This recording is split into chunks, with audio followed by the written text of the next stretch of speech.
To get revenge on her family, this heiress devises a truly shocking plan. She calmly announces her decision to marry a man who is trapped in a coma. Her father, a cold and calculating man, is initially delighted. He sees it as a convenient solution to a pressing family alliance, even rushing to order a wedding dress.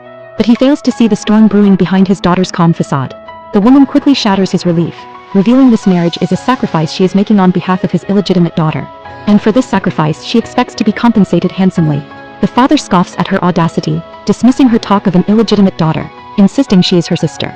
The woman's expression hardens. Her definition of a sister is one who shares a mother, not a product of his affair.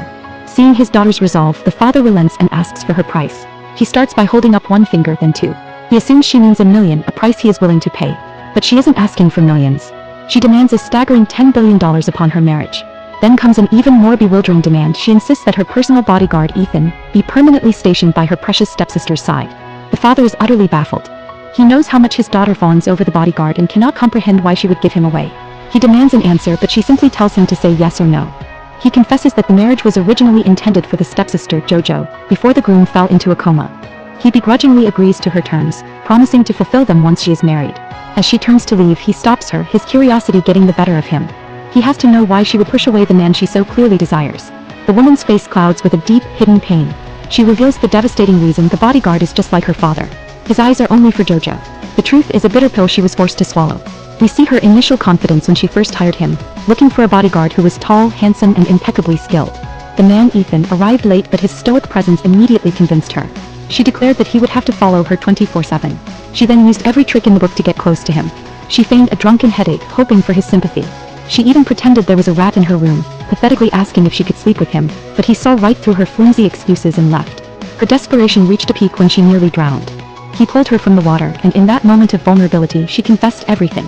She told him she didn't know why she fell for him, perhaps out of the profound loneliness she felt after her mother's death. For 3 long years, over 1,000 days and nights, she pursued him relentlessly, yet he never once looked her way. She had believed he was just naturally aloof, a man of ice. That illusion was shattered the day she caught him secretly looking at photos of her stepsister, Jojo, and making a clandestine phone call. On that call, the bodyguard's true identity and motives were laid bare. He is not just a bodyguard, he is a wealthy prince playing a role. The woman, listening in secret, heard him tell his friend that he was only pretending to be her bodyguard to get closer to Jojo. He confessed his deep love for the stepsister, describing her as someone who has suffered and needs to be approached slowly and gently.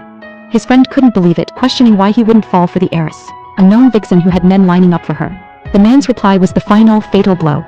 He stated with cold certainty that he had no interest in her at all. He said she could never compare to Jojo.